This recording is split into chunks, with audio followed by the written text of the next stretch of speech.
fast. That's all you get for a small.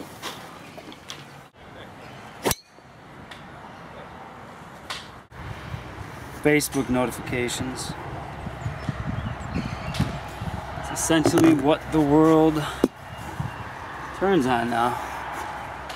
The more notifications you have, the more popular you are, better you feel.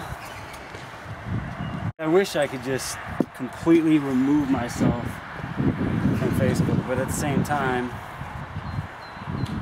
I'd miss out. But that's life. It's almost like saying back in the day, you know, I wish I didn't get the newspaper, but then everybody would know more than you. I mean, we're all in this stage of life, I guess that late 20s, where you're beginning to get old enough to start thinking about your choices. Obviously, everybody thinks that they made the right choices, and then there's always choices that you think you could have done better. My big thing was going to golf school. I would have loved to do that. But now I'm a salesman at a software company.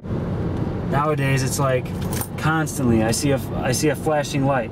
I gotta see who's texting me, I gotta see who called me. And if I don't, people expect it. They're like, why didn't you text me back? Or why didn't you call me back? It's nice to like be able to connect with people at random times, and texting is probably the best thing that's ever happened to us in a sense, because now I don't have to answer the phone call that I don't want to. I just text the person back and say, hey, I'm busy, like what's up, or something like that.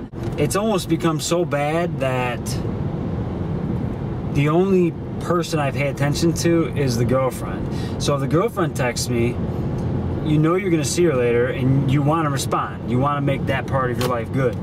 Your friends text you, sometimes you respond, sometimes you don't. I remember just being at work and like being so annoyed by so many of my friends texting me, or even just like calling me, and I'm like acting like it's the end of the world. You always have to explain why you didn't answer the call or why you didn't text them back. Sometimes you want to just be like, because I didn't want to fucking talk to you. You always have to make up some excuse because you don't want to lose your friend over not texting them or calling them back right away or whatever it is. And you'll say, oh, I was sleeping at 7 o'clock at night. Who goes to sleep at 7 o'clock? Unless you're working the graveyard shift or something like that. But a lot of life has just become lies. I mean, you just basically go through life and you lie about the things that you know people can't catch you up on. It's so much easier just to make up a lie that they're not gonna question, and then you're on with your life. That's it. I remember always being out on that lake partying. Had a friend living right over there, the pier. Taking rounds back and forth. Who was picking up who? You had to go back to the pier to pick up people, bring them out to the island.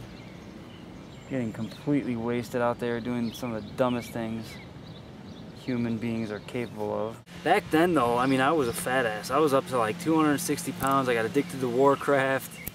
Like ridiculous stuff that I never would have expected from myself. But I ended up around 260 pounds. And then one day I just said, I like gotta get out of this. I wonder if life would have been any different if I was the weight I am now. I mean, that has a big effect on people. Weight is something that skinny people will never understand. And people that were fat really respect the struggles that fat people have to go through. Like not being able to sit on the pier and just take off my shirt and like sit there and go swimming or do whatever I want to do. That sucked. Like all my friends were all skinny and like fit. And like that would have been a cool part of life to have, you know what I mean? But fuck it. The point in your life that you kind of realize like, hey, this is it. Like I need to either continue down this path or like it's a time to consider making changes. Like obviously I've met a girl that I want to marry. So now I have to start planning financial situations. I need to improve my credit score, which I've been working on for years. I need to think about a house. Maybe now is a good time to buy a house. Maybe I need to think about having kids. Things that I wouldn't have typically thought about. Things that kind of came second in life because I didn't have a girlfriend that I cared about. They're now becoming on the forefront, which is weird.